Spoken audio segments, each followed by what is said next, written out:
Any questions, please? Mr. President. Thank you. Can you explain a little more about this Venezuelan oil tanker and share a little more information? Well, I'll let the people do it, but you see the result, and I guess they probably have released the pictures by now, or pretty soon. You'll discuss that with the appropriate people later on, but no, it was seized for a very good reason. Cuba. Sir, there's a new proposal from DHS that would see tourists from a lot of countries have to hand over 5 years of social media history to get a tourist visa. Are you concerned at all that if that's implemented, there would be a decline in tourism next year? And what sort of material do you think is we're doing so objectionable? well. We just want people to come over here and safe. We want safety, we want security, we want to make sure we're not letting the wrong people come into our country. We're getting rid of a lot of bad ones from jails, from mental institutions, drug dealers. And we're getting a lot of bad people, murderers. 11,888 murderers, half of them, almost exactly half of them, committed more than one murder. We're getting rid of them. In some cases, we don't even want to get them out. We put them in jail because we're afraid they're going to come back into our country. We're not going to let them back in. So we've taken a very tough stand. And you see where we've been, like Washington, D.C. now, people walk down the streets, they go into restaurants at night. It's beautiful. It's like this beautiful thing to see, because till I got here, this was a very, very bad place. We had a terrible thing happen 2 weeks ago with terrorism with regard to 2 National Guards people that are so phenomenal. One is no longer with us, and one, amazingly, we weren't looking with great hope on that, you know, that Andrew. And today he got out of bed, actually, stood up, didn't say anything. It's a little early, but the chances of Andrew, other than his mother, who said, nope, he's going to be okay. His mother was the most positive person. And could be that she'll be right. It's pretty amazing. Made progress. It was, both of them were so badly hurt, we never thought that one could survive. So it looks like Andrew's doing pretty well. Mr. President. The winner of the Nobel Prize dedicated the prize to you, the Nobel Peace Prize. And she left Venezuela at a great risk to make it to the ceremony. There is a risk she could be arrested, actually. What would happen if she's arrested? What message do you send, or would you send to Nicolas Maduro? Well, arrested by who? The Nobel Prize Committee? That's probably the ones that would arrest. I don't know anything about it. She was very gracious. She said I should have gotten a Nobel Prize, and I don't, you know, I mean, I'm doing this to save lives. I'm not doing it for any other reason. But no, I don't like if she would be arrested. No, I wouldn't be happy with it. Mr. President, Senate Republicans currently have a health care proposal that would take away, let those ACA subsidies expire, and then put about $1,000 in people's HSAs. Do you think that is enough money? And how do you ensure that people who will see those tax subsidies expire won't see their health care costs skyrocket? Well, the Unaffordable Care Act, which is Obamacare, they call it now the unaffordable because it's unaffordable. It used to be called the affordable, but it was never affordable. It was always bad. It was basically designed for the benefit of insurance companies. And what we're doing is we want all of the billions and billions of dollars that went to insurance companies to go directly to the people, and they can buy their own health care. And people love it. I don't know if the Democrats are going to approve it because they want the insurance companies to make money. It was a scam. Obamacare was a scam. But we're going to see. I mean, the Republicans, I can tell you, want the money to go to the people. And we're winning that battle. The Democrats are having a hard time with it because they're in the pocket of the insurance companies. Yes, please. Yes, you spoke to some European leaders today, I think, sir. I did. Could you tell us about that? And is there a revised peace plan that Ukraine has presented? Yeah. The leaders of France, we spoke to, Germany, and UK, all very good leaders, very good friends of mine, and we discussed Ukraine in pretty strong words. And we'll see what happens. I mean, we're waiting to hear answers before we progress. You know, we're not spending any money in Ukraine. We're selling basically missiles and everything else to NATO, and NATO's paying us, and then they distribute it to who they want. I guess they're mostly distributing to Ukraine, but we're not spending money. But you know what we are? We're spending a lot of time and a lot of effort because last month 27,000 soldiers were killed. Both, think of it, 27,000. That's if you take a football game and take half the stadium, that's 27,000. So 27,000 soldiers were killed. Russian and Ukrainian soldiers were killed. And I want to see that stop. We'll find out. Look, there are a lot of things happening right now. A lot of people say it's closer than it's ever been. It's a war that would have never started. If I were president, would have never started. It's a war that should never have started. But we'll have it figured out, I think, within a pretty short When time. you say very strong terms, sir, can you explain that? Well, I think we had some little disputes about people, and we're going to see how it turns out. And we said before we go to a meeting, we want to know some things, you know, and they would like us to go to a meeting over the weekend in Europe, and we'll make a determination depending on what they come back with. We don't want to be wasting time. Sometimes you have to let people fight it out, and sometimes you don't. But the problem with letting people fight it out is you're losing thousands of people a week. It's ridiculous. The whole thing is ridiculous. Mr. President, two questions. One, the oil tanker. Who owns that oil tanker? You'll get that information later. Okay, and have you spoken to Maduro since your last conversation? No, Or I has it haven't. only been one conversation? No. And when you say that the European leaders want to have a meeting over the weekend, are you talking about with Zelensky or with them? With Zelensky and us. And you said in an interview yesterday that you think it's time for Zelensky to start accepting things. What things are you talking about? I think he has to be realistic, and I do wonder about, you know, how long is it going to be till they have an election? You know, it's democracy. It's a long time. They haven't had an election in a long time. It's losing a lot of people, and it's possible that the people, you know, if you look at the polls, I will say 82%. There was a poll that came out. 82% of the people are demanding a settlement be made. Ukrainian people. They want to see a settlement be made. I understand that. They're losing thousands and thousands of people a week. They want to see it ended. And I do say, you know, at what point, when do they have an election in Ukraine? That's not casting dispersions on anybody, but they do have a massive corruption situation going on there. And they do say, you know, when are they, people are asking this question, when do they have an election? Are they going to have an election? Or are they going to just keep it going like this? So I think it's time to get that war settled. And I think it's a war that can be settled. But it takes two to tango. Mr. President, Warner Brothers, new owners of Warner Brothers Discovery to make changes at CNN, big changes, and he's spoken to Jared about it.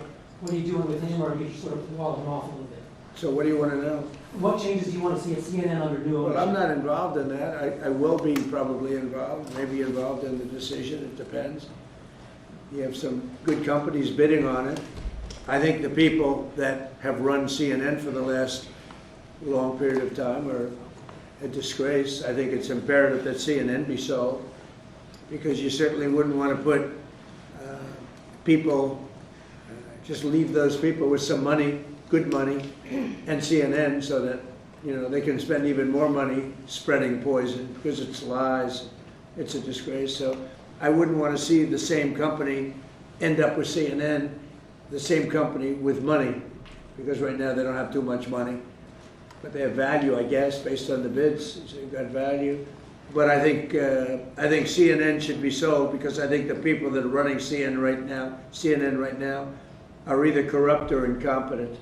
And that'll be a factor in the decision making, because you know we've got some. Well, in my mind, but you know, I can be talked out of that by some very talented people that we have, antitrust people. But I just think that the people that have run CNN into the ground, by the way, nobody watches, very few people watch.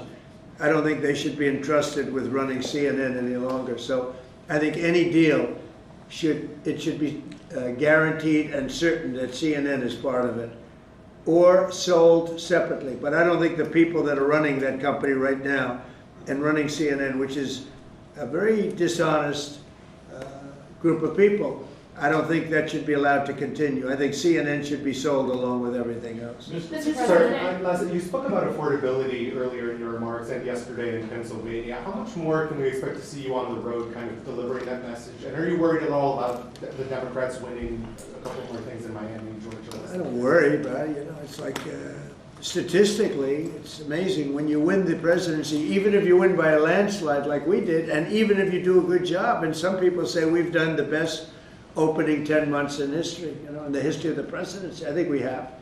Who's done better? We ended 8 wars. We have the strongest economy. We have $18 trillion coming in, which is more than any country had times, I think, 5 or 6.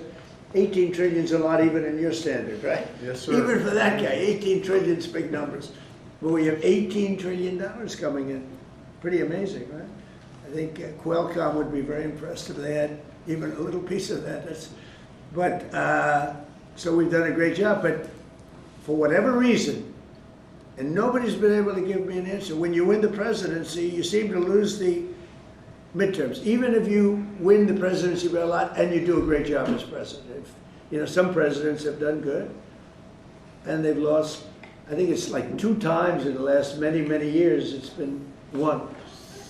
I don't know why. It doesn't make sense. Usually I can figure things out, but I don't know why, but that seems to be. But other than that, we should win because we're doing great. The economy is roaring. I think the economy is only going to go better with all this money pouring in. We have factories being built. And forget about AI. We have AI more than anybody. We're leading AI by a lot. But we have many car companies coming in from Canada, from Mexico. They're coming in from Mexico. They're coming in from Canada, from Japan, from Europe, all over Europe, Germany, all over Europe. We're doing great. But for whatever reason, it doesn't matter how well they're doing, good and bad. The bad you understand, but even when a president is doing well, they seem to not do well in the midterms. So we're going to try and change it. There should be no reason for it. If anybody at the table can figure out, Bruce, a nice psychological reason, but so I want to win, and winning the midterms is important. People want us to win the midterms, and I think we have great spirit. We should win the midterms, yeah. Under Joe Biden's administration, and during COVID specifically, Biden removed the safety standards on abortion drugs. Now I'm hearing from a lot of pro-lifers that they're very anxious because yesterday Bloomberg reported that your FDA is slow walking a review of the abortion drugs that Secretary Kennedy promised. Yeah, How soon do you want to see that review? I'll find out. I'll ask them. Do you want to see it? I don't think they're slow walking anything, but I'll find out. Mr. President. Any update on the clashes between Thailand and Cambodia, sir? Yeah, I think I'll have to make a phone call. I was going to say that the Thailand and Cambodia, one of the 8 that I settled, they've been fighting for a long time. They've been fighting for a very long time, many, many, many decades. But I got along great with both. I found they were 2 great leaders, 2 great people, and I settled it once. I think I can do it pretty quickly. I think we're scheduling a phone call tomorrow. Mr. President. With Thailand. On the Fed chair. With Thailand, if just to answer Steve, with Thailand and Cambodia, I think I can get them to stop fighting. Who else can do that? Think of it. Settled 8 wars. Every once in a while, one will flame up again, and I have to put out that little flame. I have to put it out, but we're going to put it out again. So I think I'm scheduled to speak to them tomorrow and see if I can. Yeah, and just It was unfortunate what happened. I mean, I know exactly what happened. It got it started a little bit, but we'll see if we can put it out. We're interested in the seizure of this tanker. Well, what happens to the oil on that ship? Well, we keep it, I guess. Where does it go? What port does it go to? Well, you have to follow the tanker. You're a good newsman. Just follow the tanker. Do you know where it was going? Was it going to China? Get a helicopter and follow the tanker. Is it true it's going to But Cuba? I assume we're going to keep the oil. Mr. President, on Fed chair, Kevin Hassett said you were going to announce your decision within the next 2 weeks. Is that correct? Yeah, maybe. Are you doing your interviews with finalists today? Well, I'm meeting with Kevin Warsh today, so I'm meeting with him. I sort of have a very good idea what I'm looking for. Again, I'm looking for somebody that will be honest with interest rates. That's all. I just want honesty. Our rate should be much lower. Our rate should be the lowest rates in the world. Because all these countries that you see, you know, with low rates, many of them are low because of us, because they suck so much money out of us. But that's not happening anymore. We should have the lowest rates in the world. And without us, none of them really exist as an economy. I mean, I can show you these really prime, really wonderful countries. They've had nothing but success. It's because they took so much out of the United States. I mean, it's one of those little problems. I want to see that when we do well, we're rewarded for doing well, not the way it's been for the last pretty long period of time. Are you asking your finalists to pledge to lower rates? Are you asking these finalists to pledge to lower rates if they become the chair? No, I'll be asking questions and I'll be able to figure it out. So President, we have 3 countries sending drugs to the U.S., Mexico, Venezuela, and Colombia. And you talked to the president of Mexico, you already talked to Nicolas Maduro. Have you considered talking to the president of Colombia, whom you call a drug leader? No, I haven't really thought too much about him. He's been fairly hostile to the United States. I haven't given him a lot of thought. He's going to have himself some big problems if he doesn't wise up. Mr. President, on Colombia's mobility- producing a lot of drugs. They have cocaine factories that they make cocaine, as you know, and they sell it right into the United States. So he better wise up, or he'll be next. He'll be next too. I hope he's listening. He's going to be next.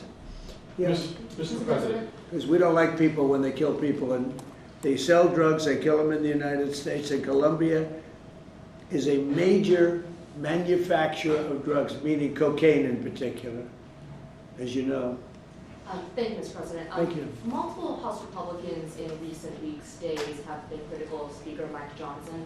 I wanted to ask you if you're still confident in the Speaker to keep his conference together ahead of the midterms, and how often are you speaking about him? I think Mike Johnson is great. You know, he's had a majority of 2, 3, 4, then back to 2. We actually had 1. So we were 1 heart attack away from disaster. So everybody prayed for everybody's health. I think Mike Johnson's been a fantastic speaker. I mean, a very hard job because, you know, when you have a small majority, and we got the biggest bill in the history of our country approved. Great Big Beautiful Bill. I call it the Great Big Beautiful Bill.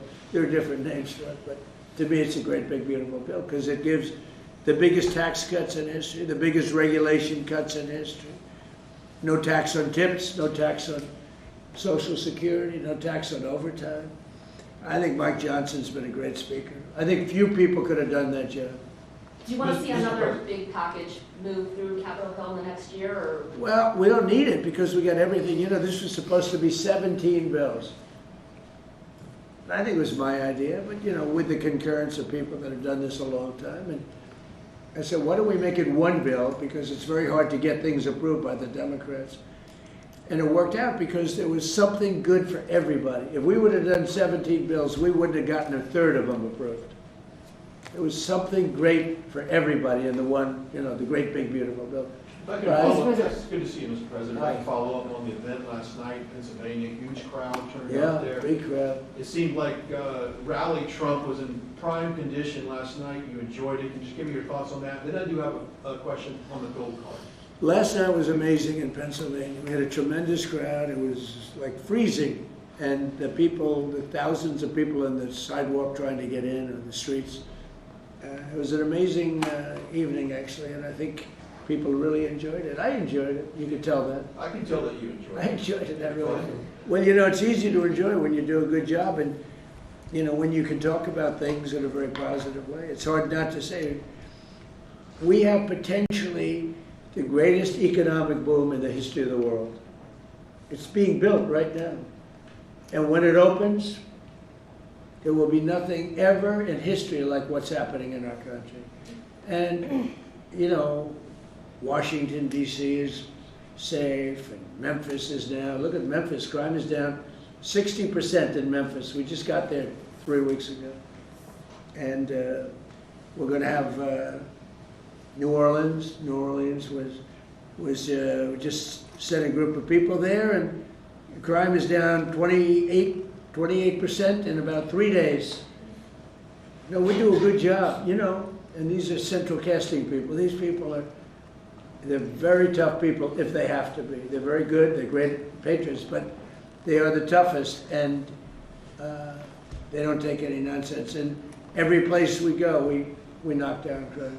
Too bad that we're not invited more into Chicago, because we could save Chicago very quickly. But even that, we're doing it on a minimal basis until, at some point we'll just go in and do what we have to do if the governor doesn't wise up. We got a bad governor, they have a bad mayor. I've got a question. I would say they're both incompetent, but it's hard to believe that people don't want to stop crime. We could stop the crime in Chicago in about 2 weeks. Go ahead. My question is on the gold card. I apologize if I missed the answer to this. Is there a limit to how many gold cards these companies can buy? Howard? So the program is part of the already approved visas.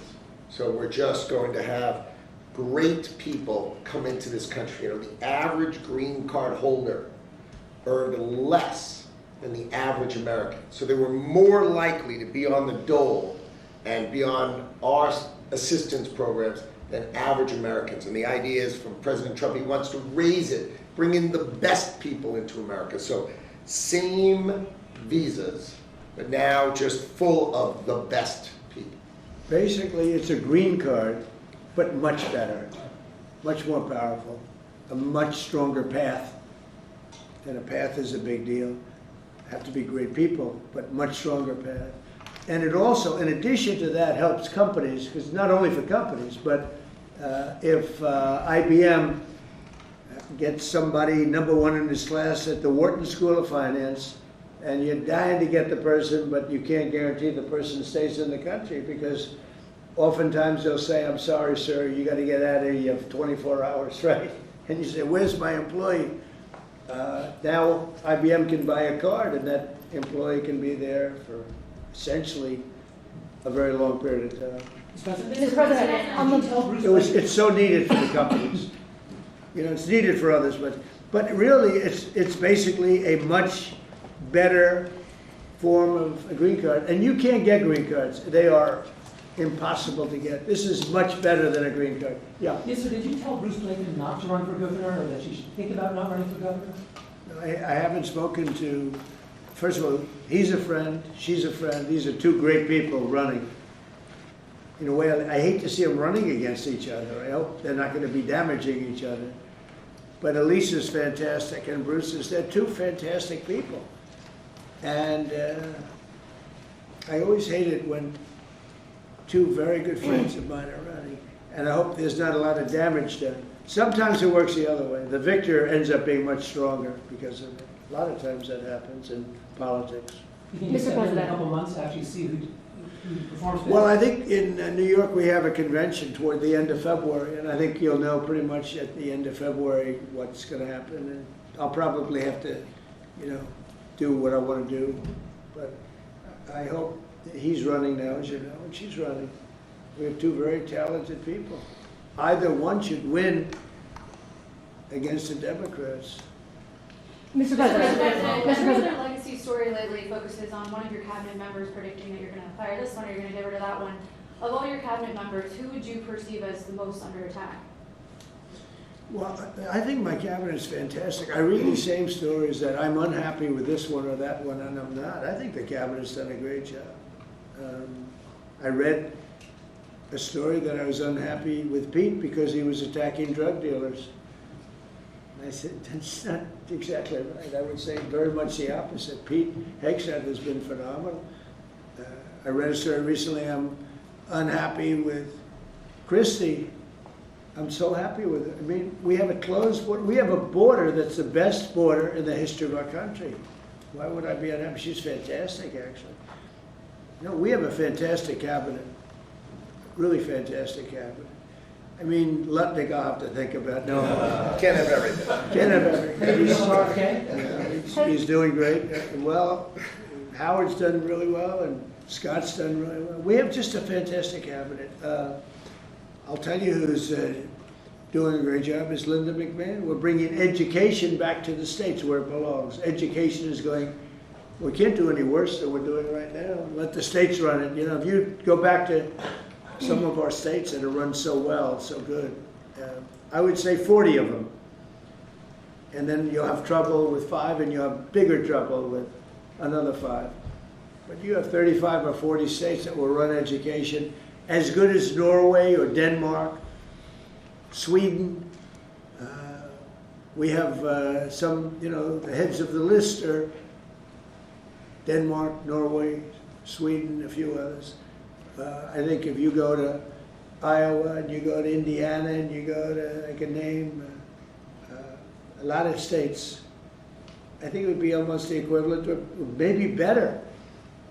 But you can't run a school system in Iowa from Washington, D.C. Yeah. Sir, the Gaza plan, when do you expect to announce members of the Board of Peace, the leadership of that? Well, we'll do it early next year. And the Board of Peace are gonna, it'll be one of the most legendary boards ever. Everybody wants to be on it. It's mostly gonna be, I guess, we weren't thinking about it that way, but they want to all do it. Basically, it'll be the heads of the most important countries. Mr. President. Mr. President, on the They all want to video, be on. It wasn't really planned. We thought we were going to get very distinguished people that do that kind of thing for a living.